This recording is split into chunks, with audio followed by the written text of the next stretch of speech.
Hello, welcome. Thank you for being here. In this video, we're going to talk about load management, which is really the single biggest driver of whether or not you see results from your training and whether or not you get injured over time. I'm not going to make the claim that you can prevent injury 100%, but anytime pain or an injury arises, it's more often than not due to an imbalance in load management. And really, just to drive home the point, if there was any one concept from all of the content that I've produced thus far that I think would make the biggest difference materially in your life, this would be it. This is the one that I want you to really internalize and take home. So with that said, and as always, here is the plan for the video. We'll first give a brief overview definition of what I mean by load management, because that is probably a new-ish term to a lot of people. We'll then move into some sort of underlying principles as to why this model up here is going to work in the first place. We'll get into the more nitty-gritty details of this bird's eye view up here. We'll finish off with just, like 6 bullet points that should sum up everything else that we've talked about up to that point. And there is an accompanying article that is going to contain all of the references upon which I am basing this video. There's about 20 or 21 of them, I believe. If you're interested in that, that'll be linked down below with the references hyperlinked next to the claims they seek to support. So if you're interested in that, you can find that down there. So as we go through our talking points here today, a lot of what I cover might come off as just me articulating what is already probably pretty intuitive to you.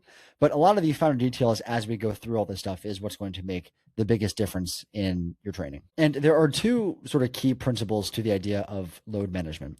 There is one, matching the training stimulus appropriately to your body's capacity, with capacity really being defined as just how much stimulus your body can handle. And similarly, proactively trying to increase your body's capacity to any given physical stimulus over time. So with that said, we can sort of bracket any given training stimulus into 3 buckets right here. So let's take the deadlift, for example.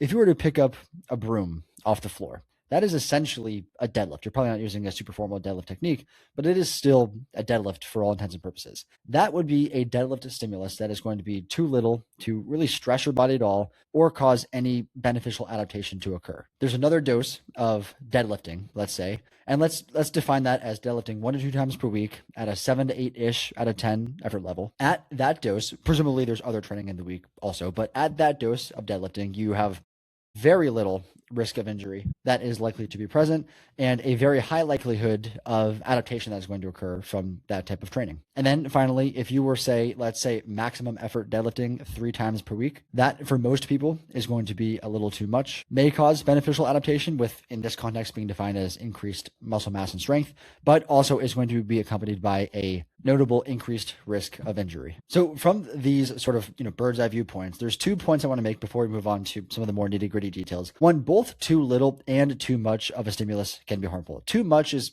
probably going to be somewhat obvious to most people. If the stimulus is exceeding your tissue's capacity, the tissue is going to fail and an injury may incur. But too little stimulus over time can also be somewhat problematic, and I'm going to get into why that is in a bit more detail a little bit later. And then moreover, no exercise is inherently harmful, by default. A lot of people out there will say that running is bad for your knees, deadlifting is bad for your back. But no matter who you are or what your injury history is or whatever else the case may be, you can regress any exercise low enough to where there is a opportune entry point for you. In other words, the movement itself, whatever it is never going to inherently be harmful. It's just the dose of that movement, which can be measured in terms of either volume or intensity, can be inappropriate for you. And part of the reason why this framework works in the first place is because everything in your body is capable of adapting to the stimulus you impose on it. Muscle is the obvious one to bring up. If you do bicep curls over time, your biceps are going to get bigger in response to the curling stimulus. However, bone itself is also capable of increasing its strength in response to loading. I did also recently publish an entire article video about that specifically, which I'll link down below. How bone remodels itself is dictated by something called Wolff's Law. Tendons, ligaments, and other soft tissue type structures, as you increase the volume or intensity of any given training stimulus, they also have to adapt and become better the same way muscles do. This is dictated by something called Davis's law. And then with regard to the intervertebral discs, this is somewhat of a new body findings, this one here, but they are themselves capable of adapting to a training stimulus. So for instance, there's a lot of evidence now to show that running, or I should say people who are runners, tend to have significantly greater intervertebral disc height, meaning the discs are more hydrated, they're more capable of providing shock absorption. The intervertebral space where your nerves come out has more space to move. That space, the intervertebral disc height, is significantly greater in runners than non-runners. Now, one of the even more important points to get down here is that the same way your body will adapt to a training stimulus, it will also adapt to an absence of a training stimulus. So if you are not strength training or giving your body a reason to have muscle mass and grow muscle mass and things like that, it's going to proactively decrease the amount of muscle mass you have in order to allocate those resources elsewhere in the body. The same is true for bone, tendons, ligaments, intervertebral discs, and really any other tissue you can think of. If you're not giving your body a reason to build it, maintain it, keep it healthy, it's going to proactively move in the other direction because your body is primarily concerned with surviving the present moment. And if your body has no reason to store calcium in your bones, then that calcium might be better used somewhere else in the body. So the bottom line is that your body is constantly remodeling itself to make it the most fit to what it is experiencing. And it's this concept that really explains why too little loading can be as problematic as too much loading. So the question is, 1 year from now, when your body has remodeled itself to a very high extent compared to what it is now, will it be in better shape or worse shape? Because it's going to be in one of these two options here. So you might see this as somewhat of a tangent from what we've been talking about. It does play into the adaptability of tissues. It does play into that part of the conversation. So the idea or the import of exercise technique is somewhat controversial and somewhat of a hot topic in terms of like the broader musculoskeletal world.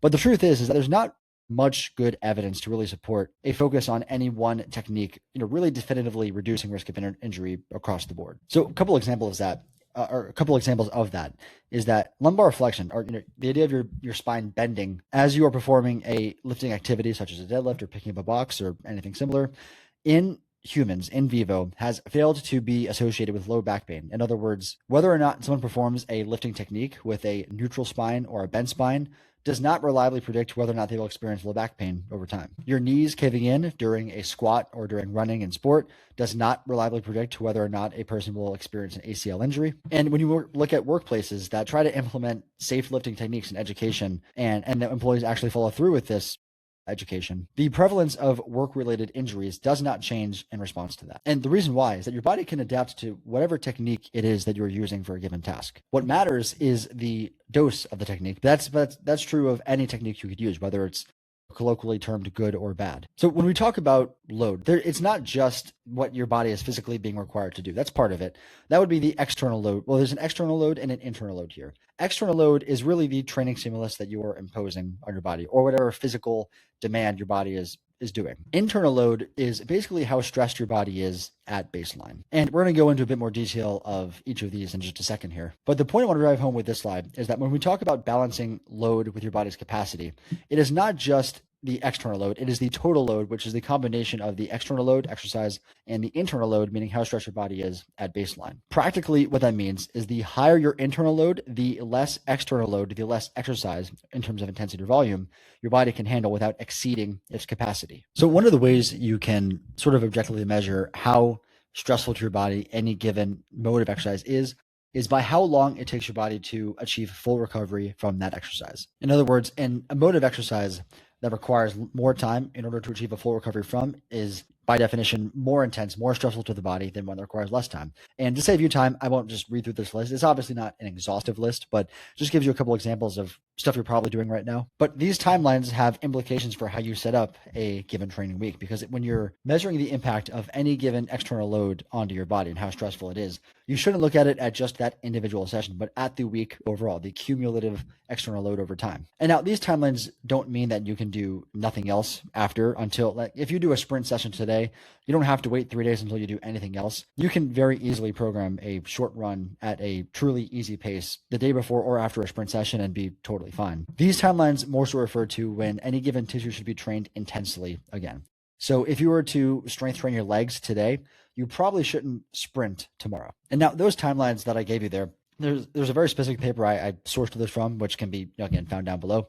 But of course, those aren't absolute set in stone true across everybody. There's a number of different things that can influence whether someone recovers more quickly or more slowly from them. So to start, all else being equal, some people just vary in how quickly or how slowly they recover. This is the primary way in which age affects what proper training is going to look like. So in other words, a lot of people think that once you get past a certain age, you shouldn't be doing certain exercises or things like that.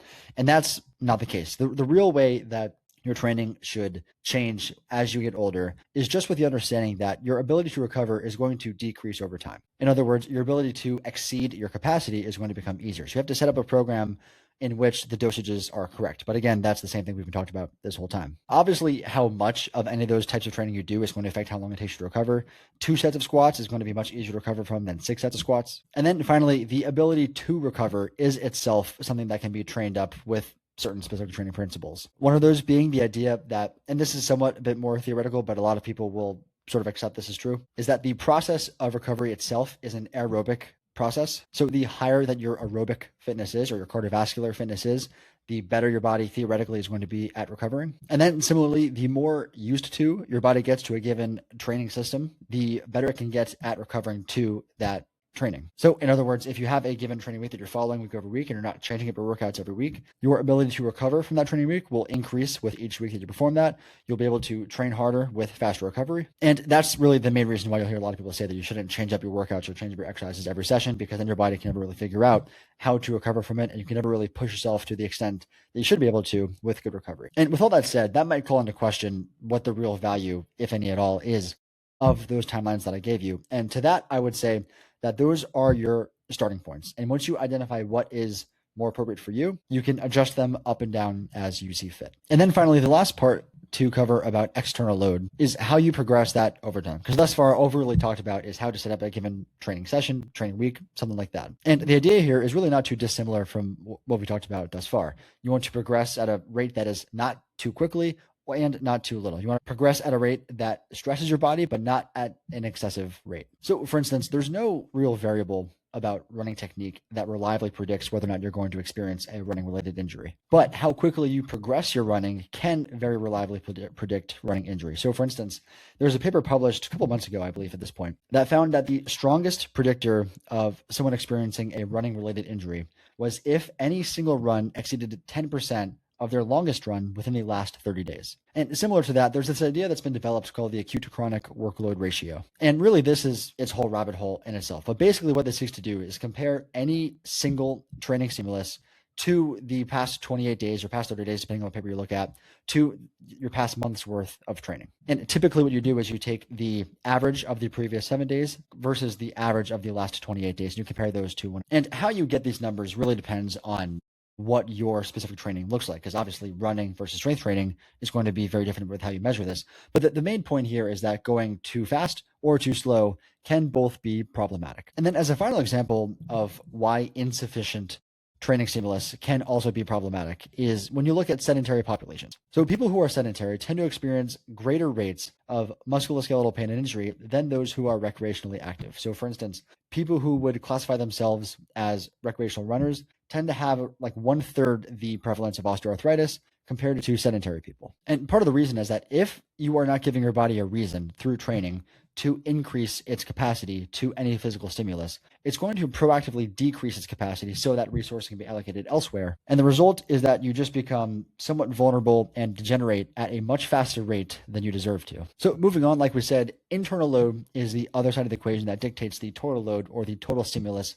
the total stress that is being placed upon your body. So things like sleeping not enough or of too poor quality, of being stressed from work, from relationships, things like that, of being underfueled during exercise, all of these will decrease how much external load, in other words, how much exercise your body can reasonably handle without exceeding its capacity. Your metabolic health is really another big player here too. And when I say metabolic health, I'm talking about your blood sugar, your lipid panel, like LDL, things like that, obesity, your blood pressure, things of that nature. And factors such as these have really been shown, especially in recent years, to be the most powerful predictor of whether or not someone is going to experience rotator cuff pathology, osteoarthritis, degenerative disc disease, or a number of other problematic musculoskeletal issues. And the irony here is that the most potent way to improve metabolic health is through training, because part of what you seek to do through training is functionally train your metabolism. But again, the bottom line here is that all of this needs to be taken into account when you are trying to understand what the appropriate external load or what the appropriate dose of exercise is for you. And finally, when we talk about capacity, really what I'm referring to here is just your internal loads, everything we talked about before,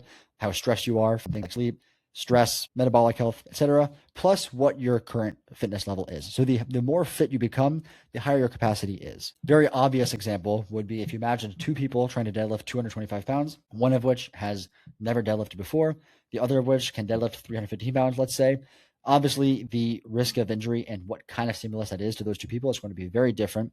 Another more general and practical example is that if you imagine two people trying to move apartments or move homes, and one person is sedentary, untrained, another person is of a very high level of strength and endurance, whether or not those two people are at, or rather the risk of injury from that activity is going to be very different between those two people. So with that in mind, one of the key concepts of load management and using these concepts to reduce your risk of injury is simply just to increase your capacity over time, which really just means become more fit so that you are less vulnerable. So with that said, I'll end this video here and I'll leave you these bullet points that I think somewhat succinctly sum up what we've talked about thus far. I hope you found that somewhat interesting, helpful, interesting, or somewhere between. If you have any questions about anything I said throughout this video, don't hesitate to comment down below and I will get back to you as soon as I can. I hope you have a great day and I will speak to you soon.